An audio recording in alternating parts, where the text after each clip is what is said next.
I'm very happy to be back here at AUB, and it's very welcome that for once we see that ladies outnumber gentlemen. So I think this is a welcome event. I will try to give you a brief about the situation we are in with the perspective of where we may be heading. It is not a very satisfactory situation, but I will speak of things that, as far as I know, many, whether politicians or especially the media, refrain from talking about. And I believe it is a natural right of citizens to know everything that is available to know, and especially that is important to know, because it will affect their present and their future and the future of their children. I will give a quick brief aperçu on what we call real sector, financial sector, external sector. This way you get a pretty global view of the situation as is today. But first of all, something very strange happened in the last few weeks. Very strange. 2-3 weeks ago, the IMF, who was here on an official mission, part of its yearly mission, published a preliminary report, which is available on its website. Published a report on its discussions, and anyone can see that. It's on the official website of the International Monetary Fund. What is amazing and stunning to my knowledge, having worked for several years at the IMF, is that usually the IMF is very, very, very cautious about the choice of its terminology. Why? Even if a situation is very bad, they always try to couch it in moderate terms, because they know fully well that any negative opinion may seriously affect the financial markets of the country it is talking about.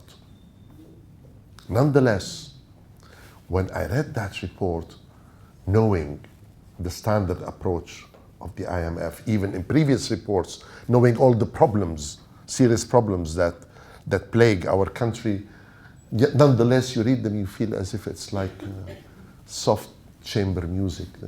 Everything is all right. For instance, they said government needs to take urgent action. 2, reforms have to be taken immediately. Wow. Central bank policy has led to market distortions. Wow. These are very strong words, especially coming from the IMF. So it was obvious, and some newspapers talked about it, but though not, I think, in the right way. Anyway, 2, you know that there is an international conference, CEDAR, coming, presumably to help Lebanon. Mr. Duquesne, the French ambassador in charge of the preparation of this conference, even he gave an interview a few days ago to the Nahar. The Lebanese government needs to take important reforms, not only after the conference, even before the conference. And this is a conference to finance reform, not like previous Paris conference. Bloomberg, a week ago, 3rd largest indebted country in the world, Lebanon. And even President of the Republic, Speaker of the House, Prime Minister, everybody talks about very difficult financial and economic conditions. And yet, what is strange is that, and yet, forget. The government produced a budget proposal for 2018. Notice, in every country in the world, a budget proposal is the most important policy instrument. Why? Because it manifests what the actual policy of the government will be. It is concretized by numbers, grounded in actual figures. And this this budget, despite everything, has record deficit. $7 billion. Hi. Now they reduce it to 6. Wow. And a deficit in itself, usually a deficit itself is not necessarily bad. Like suppose you have a company, you borrow money, you are in deficit, but because you borrow money to expand the productive capacity of your firm or your enterprise. This deficit is essentially due to what we call current expenditures, not capital or investment expenditures. In a sense, I think this budget proposal is an insult to citizens and to anybody who is even contemplating to give any assistance to Lebanon. That is very strange.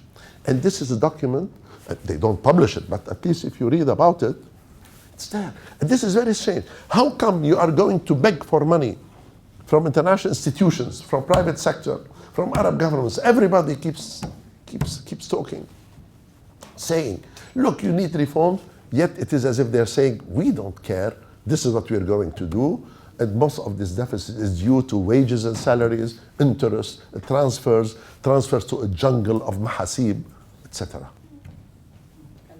So already this budget proposal, to my mind, is a reflection of the impotence and the non-caring attitude of the authorities in Lebanon. There is no other way to describe what they have done. And I will show you, I'll try to show you at least, that even in all sectors you will find that the same attitude is reflected there. Let's take, for instance, what we call real sector. What happens to employment, unemployment, growth, blah, blah, blah, blah. There is a structural element going on in Lebanon that is very serious. What do you mean by structural? Structural is like a long-term wave. It's not something from year to the other. It's something that is fundamentally characteristic and that is the result of years of behavior. There are two demographic currents in Lebanon. One, talents going out. Do you know any family who have children with diplomas who are not outside Lebanon? I don't. And those who are waiting to get their diplomas are waiting to go outside Lebanon. So there is an outflow going on for at least 25 years, more since 75. Outflow of talent outside Lebanon. And simultaneously, an inflow of no talent and unskilled. That is a fundamental fact. It's not an opinion. It's a fact. The result, obviously, is that the productivity of the economy is constantly falling. I made some calculations. I will not bother you with technical details, but I calculated that even until today, overall labor productivity, we still have not reached the level in 1974 in real terms. This is it. Two, there are practically no employment opportunities now. Not only that, unfortunately, we have to say the fact as it is, there is a very important substitution of foreign, specifically Syrian labor, for Lebanese labor in all sectors of the economy. Historically, Syrian labor used to be concentrated in two sectors, agriculture and construction. Now it's everywhere. Hospitals, restaurants, hotels, engineering, consultancy, translation. I'm giving example of things I am aware of, I know about. All sectors. And I put the first blame, not on the Syrians, I put the first blame on the authorities and the business sector, because, sad to say, what is happening in Lebanon, in my opinion, my humble opinion, is that there is an implicit understanding between the Lebanese authorities and all business enterprises in Lebanon, whereby, don't forget business enterprises, all business enterprises, all of them, business enterprises, they have not been doing well since 2011. Many of you, I believe you are in the private sector, you know, sales have been falling, profits have been falling, some enterprises have been closing down. So when they have the opportunity of hiring labor at less than half the wages and no social benefits, of course they will do it. And all of them are doing it. And there is this poor guy who goes, I mean, most of these, they have no alternative. They would accept less than half the wages, and there is a sword of Damocles hanging over their head because these guys can get rid of them anytime they want in less than 24 hours notice. And the authorities are looking the other way. There is no country in the world, since modern times that has ever accepted that foreign labor takes the place of its own labor. This is a historical crime that I squarely put, first of all, on the Lebanese authorities, and second, on Lebanese business enterprises. Nobody talks about this. And this is what is happening, in fact.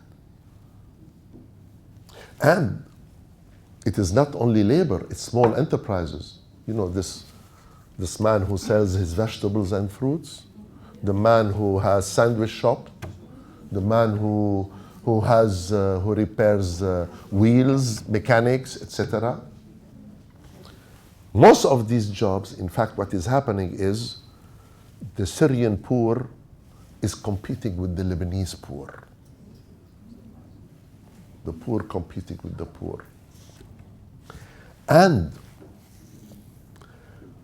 I would say the majority of Syrian refugees are not really political refugees. I would call economic refugees in the following sense. Because most of them come from relatively safe areas, and there are reports. But put yourself in the shoes of a Syrian refugee. Their behavior is very rational. First of all, there is more than 50-60% unemployment rate in Syria. Obviously, nobody can find a job. Even if you find a job, I mean, you are lucky to get something for $200, $300, right? Whereas, you come here, you get assistance for more than $300, $400. So what do you expect them to do? It is as if you have two countries, A and B. A is rich, 4 times as rich as B, which is the case Lebanon and Syria. And B, there is war and unemployment. They will come to A, naturally. Even if there is no war. Forget the war. Forget the war. Suppose it's total peace. Why would they stay there? And the blame is squarely and fully and totally and historically and in any way you want is put on the authorities. It's a crime they are committing. So the real situation, we have an economy is not growing much, a little bit, right? But this is not the most important problem. The most important problem is there is a displacement of Lebanese labor for foreign labor, while at the same time the talent of this country is gradually, slowly, but surely leaving the country. This has been taking place for at least 25 years. This is a tragedy. It's more important than what happens from the year to the other one, because the country is losing all its talent, hence its vigor, its future. So the real sector, no matter how you look at it, or especially if you look at it at its structure, at fundamental characteristics, this is not something very encouraging. Let's look now at the so-called fiscal, what the government is doing. In fact, I don't blame the government, because what they're doing is obvious, but they don't care. Nobody tells them anything. Let me give you an idea. Anybody, if one does one's homework, if you go to collect the numbers produced by the Ministry of Finance, between 1993 and 2017, in other words, the last 25 years, government has spent something around $222 billion. These are official figures. I only use official figures, right? How did spending go? Where did it go? Roughly you can say 1/3 interest, 1/3 wages and salaries. This is 2/3 right away. 9% Électricité du Liban, which is a grotto, a cave with 40 thieves. No, you just pay. 8% only on what we call capital expenditures, investment spend, yani, on roads, on electricity plants, on water, on bridges. This is what we call capital expenditures that any economy needs. 8% including all waste and corruption. And yet, the last 3-4 Paris conferences, the government used to produce an official document, right, to present to the audience. In all these documents, the first sentence, the inaugural sentence is, you can check it. The Lebanese something to the effect, Lebanese economy suffers from high indebtedness owing to reconstruction spending, which is a lie. It's a lie according to your own bloody numbers. It's not the debt we have.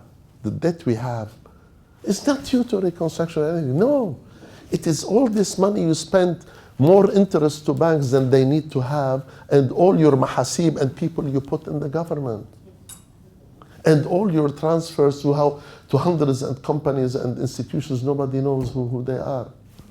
That's the origin of the debt. Let me give you something about debt. History, no. These are, you see, to know about economic conditions usually don't need to be sophisticated. Simple questions, simple facts tell the story. The previous system that we call 1943 had many problems. Of course it had corruption. But do you know that in 1975, the year the war started, you know what was public debt in Lebanon? It was negative. Less than zero. You know that?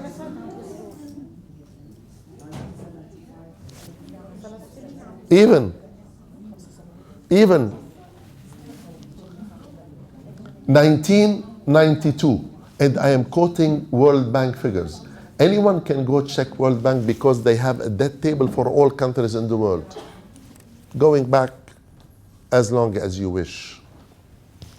1992, Lebanon was deemed one of the least indebted countries in the world, even after the end of the war, because government could not borrow during wartime.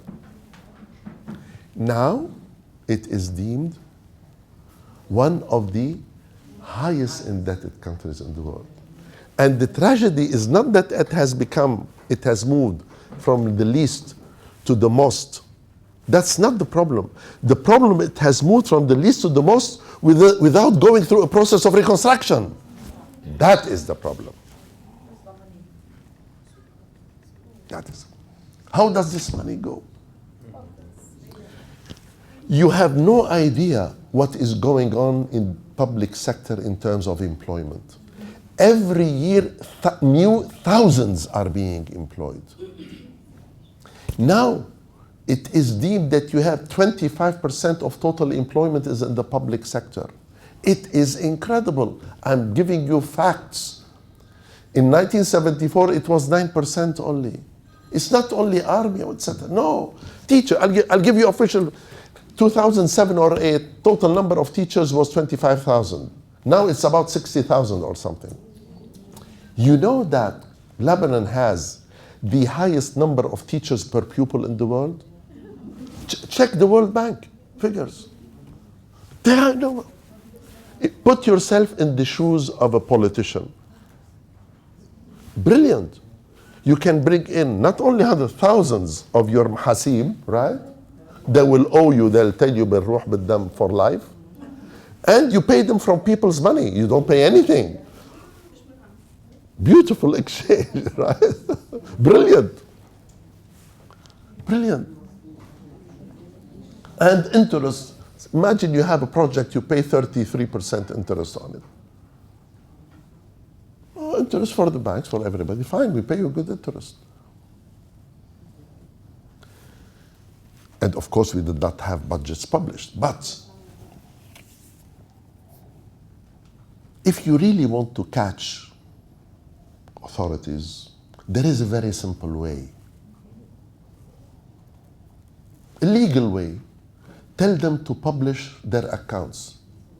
They don't, you know that, wait. Electricité du Liban, isn't it a public company? مؤسسة عامة? It is supposed to publish every year audited statements. 2 years ago, the last one I saw, I was at Ministry of Finance, I had access to everything, was 2007. And I have experience in these matters. If you read only the first 10 pages, you take the board of directors and you put them in jail. No, I mean, every citizen should read these reports and should say, tell me what your accounts are. It's my right. These are public funds. If people don't say anything, it is their fault. Central Bank of Lebanon has not published profit and loss statement since 2002. Well, it's free. It can distribute whatever it wishes. I'll tell you what it does. Saint. Go to the basics. You have the right to know what all these public enterprises do. None of them is publishing any statements, let alone audited statements. You should have the statements of Casino du Liban and Middle East Airlines. They are private companies, but they are owned by the public sector, government and central bank. They should publish. You know that SAL and Intra, SAL, with a private company, which is limited liability, by law should publish its audited statements. Public enterprises don't, and they don't care. They get away with it. Who dares ask them anything? Because they're all, and a lot of the blame goes on the media. All of them. All of them. Newspapers, television, radios, all of them.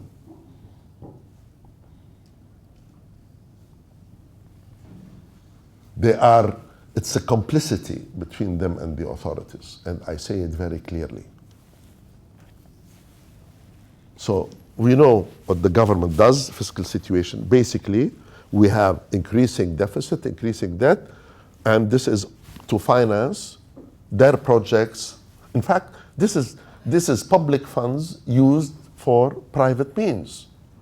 And this is our money, your money.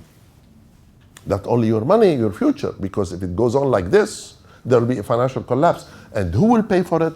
I can assure you none of them will pay anything for it. That is certain. Let's go to balance of payments. What is the meaning of balance of payment? Balance of payments is like a record. It summarizes the transactions between one country, the residents of one country, with the rest of the world. In other words, if a country's balance of payment is positive, it means that more money is coming in than going out, to put it crudely. Simple. If you are in deficit, more is going out than coming in. Since independence, 1943, until 2011, including all the war years, Lebanon has never had more than 2 consecutive years of deficits. Wow. Never. Most of the time, positive. Except in the last 5-6 years. Since 2011, every year is a deficit year. Except 2016 because of so-called financial engineering of the central bank, which was a forced artificial one, but I will tell you about it in a while. If one were to give a story, okay, we have fiscal deficit, government is in deficit, balance of payment deficit. What does it really mean? It means something very interesting. These, what we call twin deficit, means something concrete. It means the country is living beyond its means. We are living beyond our, we are borrowing all the time. And anybody who keeps doing that, what will happen? Voila. When nobody knows. And the problem is not that such a behavior would eventually lead to a collapse. I don't think this is a fundamental problem, because nothing is inevitable in life, especially in economics. The problem, fundamental problem, is that the authorities don't care. That is the problem. At least they behave as if, because they're not doing anything about it. Why should they? I call authorities' behavior a very rational behavior. It is not that their DNA is different. It is rational because no matter what happens, do you know anybody can do anything to one of these three presidents? No way. So, if they are beyond accountability, any accountability, private, public, legal, political, international, why should they behave differently? Why? Tell me, why should they behave differently? It's a very rational behavior. I always smile when people say, we have to tell them to do this and do that. Trust me, their mind is somewhere else. Their mind is somewhere else. Finally, central bank. Have you heard about so-called handasat mali, financial engineering? Let me tell you, I'm not going to bother you or with complicated details, but suffice it to say, usually the central bank discourse is the following. It has been that discourse for at least 20 years. What does it say? It says, in their pronouncements, writings, speeches, you name it. It says, we have a problem, essentially represented by the deficit of the budget and the rising debt. And we need to do something about it. This is correct. Second part is, we are doing our best to help this. In my opinion, personal opinion, the fundamental problem, economic, financial problem in Lebanon is not the deficit, the debt. It is the monetary policy of the central bank. Let me explain. Let me give you an idea about this so-called handasi mali. Basically, when the authorities, not the central bank, decided that we should have a fixed exchange rate, 1,500 lira, 1,500 to the dollar, and Lebanon is a small and open economy. The logical policy of any central bank is to have as much reserves as possible, dollars, so that in case there is so-called attack, you have enough reserve. After this decline of the balance of payments in 2011, although central bank started before, central bank went and asked banks, well, bring me dollars and I will pay you. Let me give you an idea about interest rates being paid. All of you know you have dollar accounts. And I think some of you have dollar accounts outside Lebanon. If you put anywhere in Europe, in the US, all major markets, how much do you get in principle? You know, in Japan and Germany, they pay you negative. You know this? Okay. Banks usually, they have dollars, some they lend, and the others, usually they put them what we call with correspondent bank, like Citibank, Chase. If they put them there, they would get something like quarter, half. Central bank instead told them, give me this. He has not been paying them 1.5, he has been paying them 6%.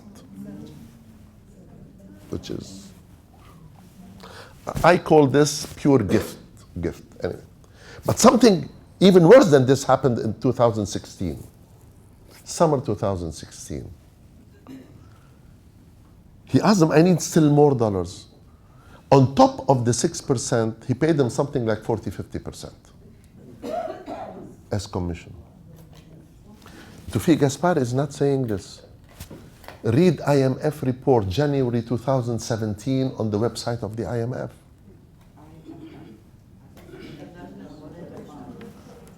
Even the IMF, I don't think it's a communist organization, IMF, expressed its surprise, page 11, saying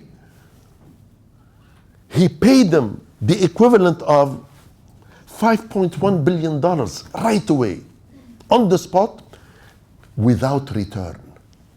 Wow. In the summer of 2016, the Central Bank of Lebanon gave banks the equivalent of $5.1 billion. For the whole year, it became like $6 billion, on top of the interest that he would usually pay. I call this pure commission. Even the IMF accepted that. $5 billion is 6,000 million. And you know what a country. Until today, not a member of parliament, not a minister, not a president, not a newspaper, nobody asked any question. Nobody. Nothing. How was this? It may be that central bank is in a position to provide answer that we would give them not only one Nobel Prize, 2 Nobel Prizes. At least ask the question, why this happened? What about now? Sorry? What about now? It's even worse, I think. It is continuing, by the way. It's continuing. At less than this, but it's on. Go to ask your banker friends, etc. No, it's been published, and in fact, they did also this to help some banks instead of taking shares in them. That's another story. How is this affordable? Because any good question. Any central bank can print its own currency. In other words, let me give you an idea. Suppose you're a designer. The central bank wants to design a building, right? You go, you do a contract, he pays you in Lebanese pounds. He opens an account for you, say the equivalent of $100,000. Central bank has created money. But in Lebanese pounds only. In their own currency. They can open as much as they want. In fact, in this what he said, listen, I'll give you the equivalent of $5.1 billion for that few months in Lebanese pounds, and until 1 year, then you can do whatever you want. In fact, they can do anything they want right away. There are many ways to do it. I can bore you with many other details that corroborate what I'm saying, but it's striking. It's striking what happened. And the problem is that nobody has dared ask the question. I wrote a paper on this. It's called Financial Crisis in Lebanon. It was widely publicized, published by the Konrad Adenauer Institute and the Maison du Futur. It was cited by foreign press also. And I mentioned many of these things, especially the fact that central bank has been losing money. And I put numbers. That's not the story. As usual, when Konrad Adenauer Institute and Maison du Futur, they publish, they call it a policy paper. They have what they call a debate 2-3 weeks later, and by invitation. So, which was the way it should be. I mean, they invited the economists, politicians, some press, to have a debate on this paper. It was cancelled. They told me. They received so much pressure So President Jumayel said so. So much pressure that they had to cancel. Even a debate is no longer possible in this country when you ask the right question. So, unfortunately, no matter where you look, and worse, no matter where you dig, the picture is not very nice. But I still believe it is not the fundamental problem. It's the duty of every person, every citizen, to rise and ask questions because it is their legal right. It is your natural right. Because the money they are squandering, to use a polite word, not to use another less polite word, the money they are squandering is the people's money. It's your money, it's every Lebanese citizen's money. And if they continue on this pattern, the situation will be very, very bad. Any financial collapse would affect at least 90% of the people, if not more. Therefore, it is important to know what is going on. And it's even more important to ask direct questions. You have to tell them, these politicians, you have the obligation, legal, natural, political, to tell us what you're doing, to publish your accounts. كلهم بيقولوا we have to fight corruption. It is as if you can hear somebody saying, I am for corruption. It's ridiculous. Notice, the whole political situation has become so corrupted that, look, now we are living in an election era, right? Not one politician, not one group, not one party has published any program. Not one. Which is an insult to the, it is telling them you do not deserve, it's telling us you do not deserve a program. Because like buttons, you will go and you will vote. Like sheep. The situation is really deteriorating by the day. But at least I think the least that every one of us should do is to say no, we do not accept, and you have to tell us what you're doing because it's your obligation. You are dealing with public funds, with citizens' funds. And if you do not do, it is because you are hiding something. This is the least one can do. Thank you very much.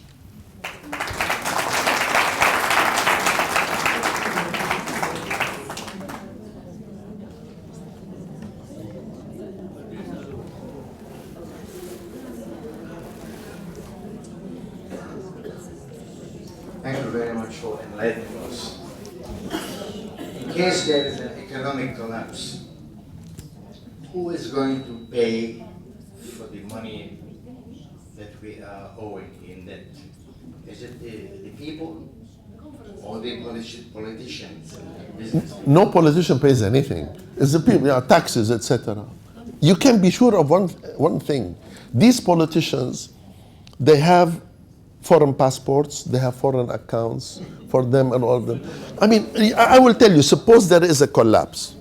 What will happen to these top politicians? You tell me. You tell me. They will still have al-hashia around them. Well, because they will need the more. Of course, yeah. So, Yes, and just one more question. It is predicted that in 2018 is going to be a world economic collapse. world, World, yes, not just global, not just local. How true is this? this has been predicted for years and years.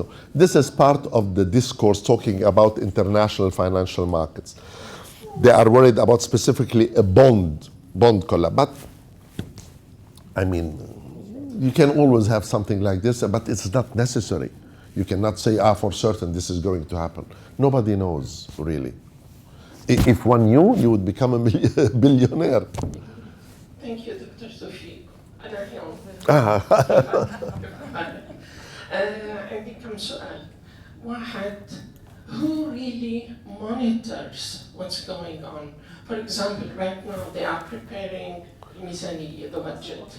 Okay, isn't supposed the Ministry of Finance is supposed to know what it is, how it Yes, is, all that, yeah. and are we having the right person in the right place? يعني, a lawyer is the Minister of Finance.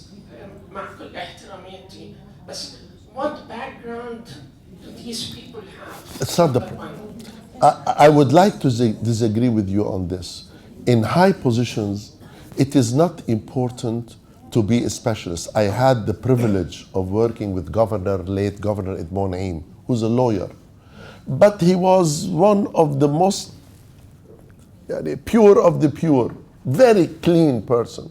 What you need in top position, what do I care if I have the best expert who's a thief? What's the point? The point is not to have experts, it's to have people who do their job as fairly as they should. That's the point. We don't have a body who's responsible for the Well, monitoring. of course, Parliament. The Parliament. Okay. Like in any supposed democracy, you have Parliament, you have judiciary, you have media, and you have citizen bodies. No? In principle, yes. Parliament is supposed to watch over the executive. السلطة التشريعية تراقب السلطة التنفيذية. بس إن they are the same. The other question, what you were saying about the electricity and about these key service departments or bodies. I mean, we have the director of the electricity depot, and we have the director of the social services, where they have been going downhill in an escalating manner, and they are still there, and they are supported. I don't like to talk about individuals. No, I always talk, but I talk about institutions. And I have cited facts I know of. I mentioned a report on Excès du Liban, audited statement for the year 2007. You can ask for it. And I read it, 350 pages of it. And it is something that is unbelievable. You should say about Daman, Social Security. These are mgharat.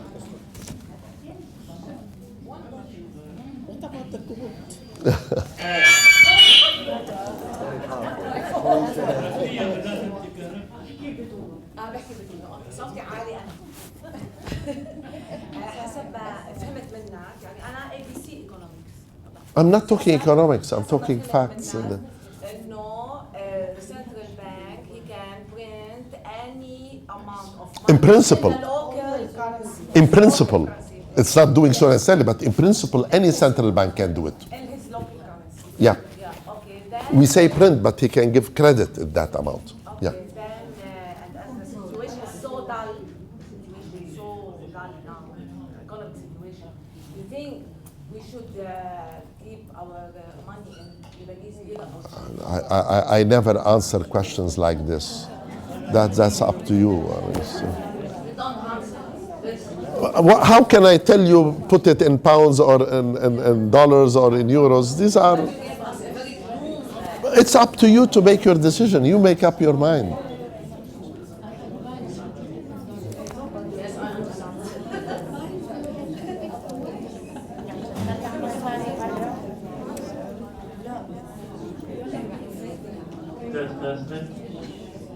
Even if I say it's a very gloomy picture, it's an actual picture, it does not necessarily mean that the Lebanese pound would collapse. Suppose there is peace in Syria. yes. Or something. Suppose they do something, government, well, I don't expect it, they do some reforms. No. As I said, no situation is inevitable. But you have to read the situation as is. What will happen tomorrow, I don't know. But then every person will make his or her own assessments. I have a question. I'm sorry. I conclude from said that the system is totally corrupt, That's a fair description. that if Lebanon continues on this course, it's going to run into the ground. This is all true, but what is the cause? Where is the root cause? The root cause is, first of all, the total corruption of the individuals in the system. And the problem is that they are able to get away with it because there is no legal system in the proper sense. In other words, this country suffers from a basic disease, and I diagnose it, I'm not a doctor, but I diagnose it as the root cause of all the problems of Lebanon is the Ta'ifi. Because these politicians and members of parliament are able to get away with murder because they are protected the Ta'ifi. What's your question? I am asking you if you agree with me that the root cause. That's a very important question. On one hand, I will say, of course, I agree with you. On the other, I say, I totally disagree with you. I'll tell you why. The root cause now of what we're suffering are people. They have an age and a name and they have an address. Everybody would, it's Taifi, it's DNA of the Lebanese. It's our culture. When we say this, whether true or not, we are forgetting to point the finger at people who make the decision and who steal. Don't make that mistake. Don't make that mistake. This is the result of decisions taken by specific people who did not have nothing, now they have billions. I would not honor them by saying this is Ta'ifi. There are individuals with addresses and names. And that, you have to confront it. This is the fact. There are culprits. There are criminals who bear the blame for what is happening. When somebody we all know who used to be, who has nothing, who has billions in bank account, where did this money come from? And it's obvious. And he is happy if somebody tells him. So imagine you tell them the problem is Taifi. He will tell you, of course, you're right. You are absolutely right. Problem is Taifi. We are underdeveloped. L'Uruba. No, we have bad DNA. We can never learn to be democratic. They will be happy to hear you say this. Very happy. No, we have to have the courage to point the finger. ما من شك أن السلطة اللبنانية مسؤولة عن مشاكل النزوح السوري في لبنان. مسؤولية على كل شيء. أوكي. That's why they call it سلطة. إنما هذه السلطة تقع تحت ضغوط دولية من منظمات ودول أوروبية وأمريكية بيطالبونا إنه نأمن لهم المي، نأمن لهم الكهرباء، ونأمن لهم المدارس. بذات الوقت في مناطق آمنة بسوريا ما بيساعدونا إنه هالنازحين السوريين يرجعوا إلى بلادهم ومناطق آمنة. السوريين من الحدود التركية بيجوا على لبنان، السوريين من الحدود العراقية بيجوا على لبنان. حلب. لماذا ما بيساعدونا لحتى نردهم على ديارهم؟ تعال. ما في شك. You can say, I'm aware of some details of this. The all international UN and the rest, their interests do not coincide with the interests of the Lebanese people. No. Lebanese authorities are responsible. They cannot put the blame on others. The international community tells you, as soon as you let these people go in, it becomes your responsibility. And we, as international community, our duty to support them. 2 Europeans are happy to give you money so that they do not go to Europe. You know, I'll tell you a fact. Usually when a country receives aid, say for refugees, right? countries, UN, they pay money to help Lebanese authorities to cater water, education, etc., for the refugees. Usually, which is a matter of sovereignty, the money should be given to the authorities. You know that nobody, no country agrees to give the money to Lebanese authorities.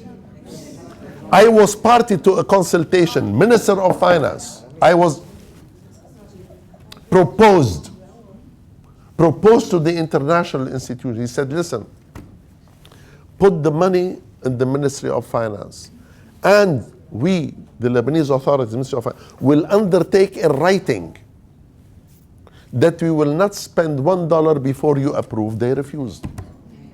Nobody trusts these authorities. That's what's happening. Nobody trusts them. I'm giving you a fact. The problem became, why did the Lebanese authorities let this number? Are you supposed to commit suicide so that they don't say you're racist? I don't understand. I don't understand. The Lebanese lira is back up. I would appreciate if people tell me who they are and what they do, so I have an idea. I'm Suleiman, and I have a question about the Lebanese lira.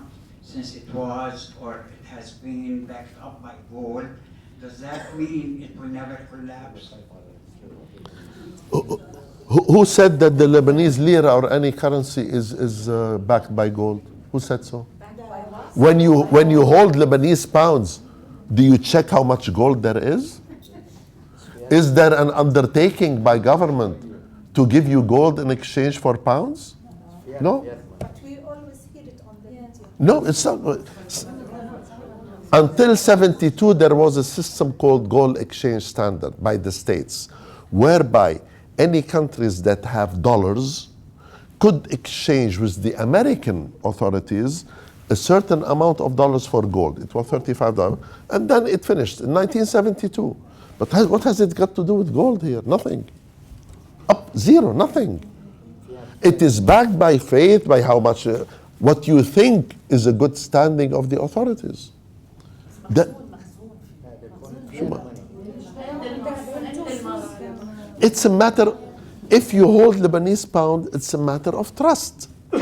As simple as that. Telling us not to trust. I'm not telling you not to trust. I hold it. No, wait.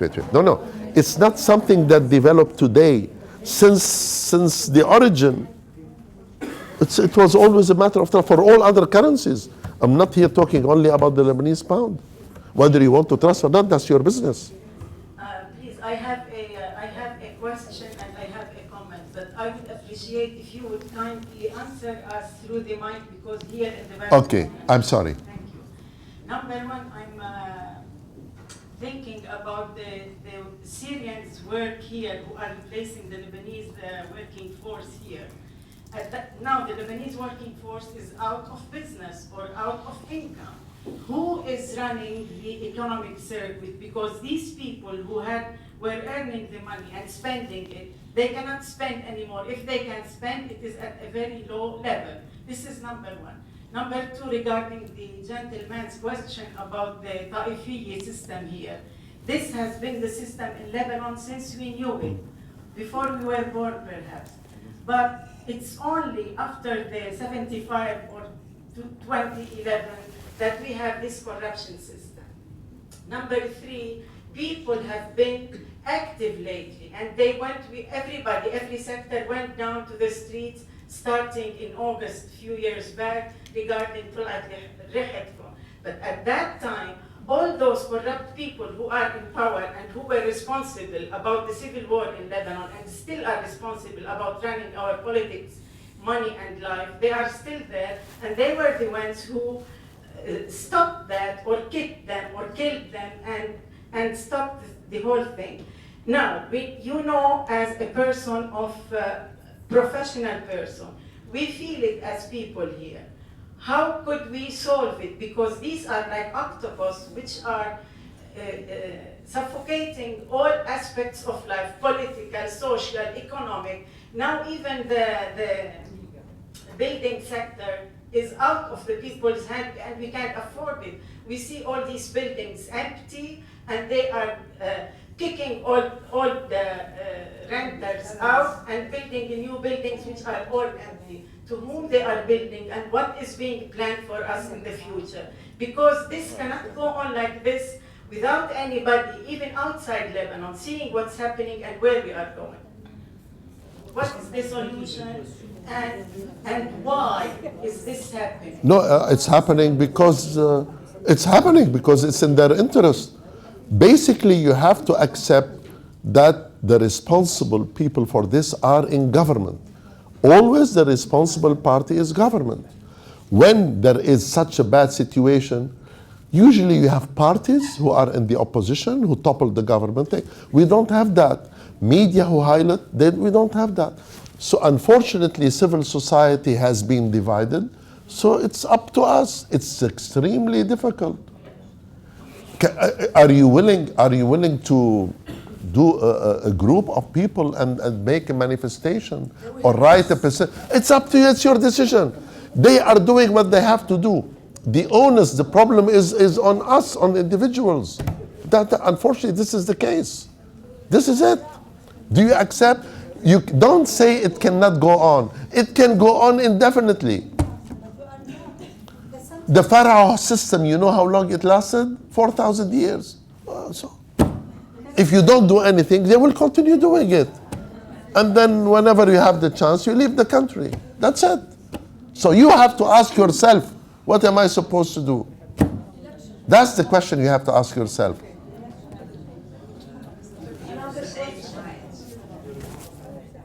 Be on the safe side. Should we open an account abroad?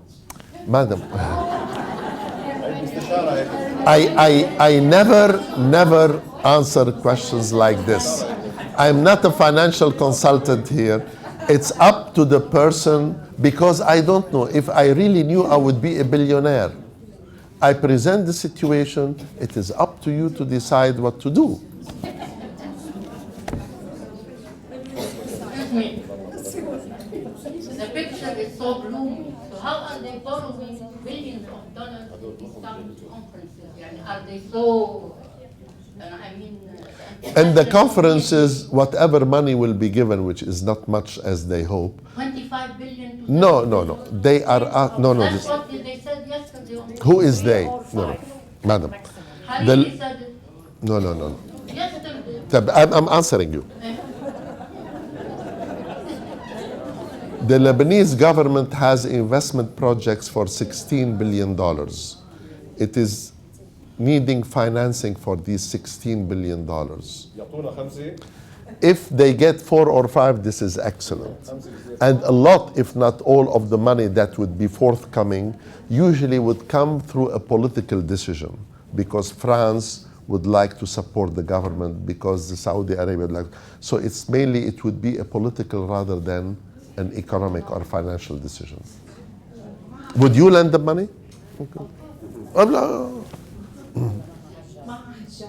We often hear on the media that the central bank is doing miraculous job in regarding the he is recommended for sainthood. Yes, and his policies are indispensable. That the governor is irreplaceable. So how do we hear this propaganda? You have the answer. You see, I usually give an opinion based on numbers and facts. That's my opinion. If the media, for whatever reason, they would like to say otherwise, that's their problem. Ask the media. Kamal Shaib, thank you for your for the analysis for the whole economic situation here in Lebanon. But now I ask myself, how brave our governments are. They increase the wages and even for the brave. It's your money. And even for the parliament. So you want money? Take money. Okay. So. They are not aware of the situation. They are aware, but they don't care. Give me another reason. Themselves they say the situation is very bad. Minister of Finance 3 days ago, Minister of Finance on TV said we need to reduce the deficit, and yet produces a record deficit. I don't understand. You tell me why. So no, I'm saying. Situation. Sorry. This is the worst situation. What happens next? We- Next step. We all die.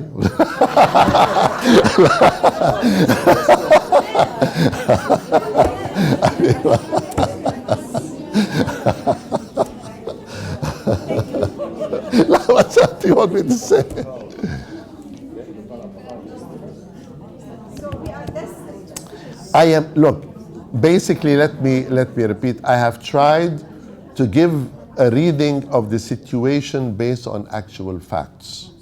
And I think it's important that people, citizens, know about it. They may not believe it, but then it is your responsibility to do your own homework.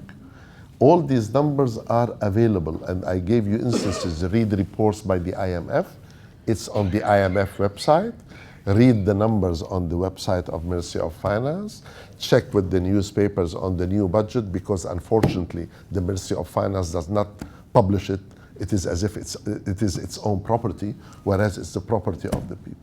Do your homework. It may be that you will find that no, situation is bad, but there is still hope. Possible. Fine. You may believe that this politician, when he talks, he says, we will do, because all of them speak as if they are holders of the truth, like prophets. Fine. They may be prophets. They talk with such assurance, and personally I find it is insulting. And like everybody else, I don't like to be insulted, because they talk things that are not true, that any normal person knows it is not true. But unfortunately, we succumb to their slogans. So situation is hopeless. Nothing is hopeless. No, nothing is hopeless. As I said, nothing is inevitable. It depends on what you do. Nothing is hopeless. It depends on what the authorities do.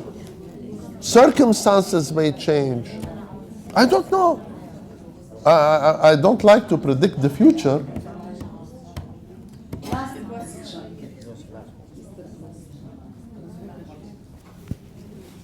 It seems as if the whole world is suffering from this behavior. What this? The whole world is corrupt like Lebanon? Almost, because Sweden, Britain, France, Germany, Italy? What do you mean? many of the countries are being, what's the word for it, bankrupted as countries because of similar situation where they are overspending, borrowing, and ending up with all these conditions of corruption, labor problem, and all the hidden things which the people don't know. So, is that a disease coming from outside hitting us? I totally disagree. No situation other countries is not like Lebanon at all. They are normal countries. They find problems, they correct it. Their financial situation is in good shape. Economic situation is improving. But no, I mean, no. If you think that Lebanon is like all other countries, I think you need to do a rereading of the situation. This is incorrect. This is incorrect. No. The gentleman was saying that we have problems that are practically similar to other countries in the world. I don't agree. No, our problems are much worse than other countries. And we have mounting risks. Financial crisis is looming. The risks are increasing. I'm not saying it will happen, but we have to read the indicators that I presented to you. Madam, do you want somebody, what you need is somebody to tell you, listen, next year this will happen, the pound will be so much, and this will be so much. How can I tell you this?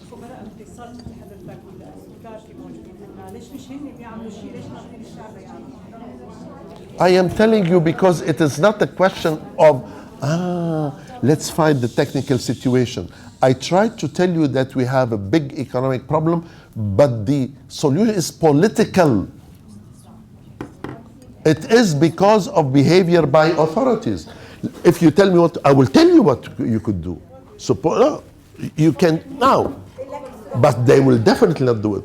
What they can do to do something specific, substantive, that will take you out of this predicament. It will not solve your problem, but it will take the specter of a financial crisis outside, will postpone it for years at least. President of the Republic, Speaker of the House, يعني عون بري حريري, they gather in the palace and they decide absolutely that the deficit for the budget of 2018 will not exceed $4 billion. That the deficit for 2019 will be 3,500. That the deficit for 2020 will be 3 billion, a descending deficit. No matter what, they can do whatever. They can steal less, do more, I don't know. The idea is if you achieve this, you will be giving a signal to internal and international market that the Lebanese authorities are serious about correcting the situation. This will not, as we say, ما بتشيل الزير من البير. It will not solve all your problems and bring you eternal bliss and happiness. What it will do, it will stop the deterioration of the financial situation, and it will make the probability of a financial crisis significantly less. This is a solution. It will not solve the problem of productivity. It will not make poor people richer.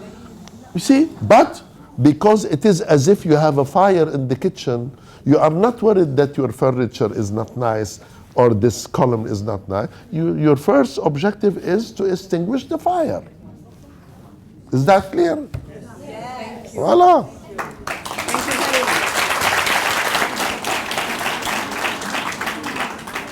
Thank you very much for this informative lecture. Thank you.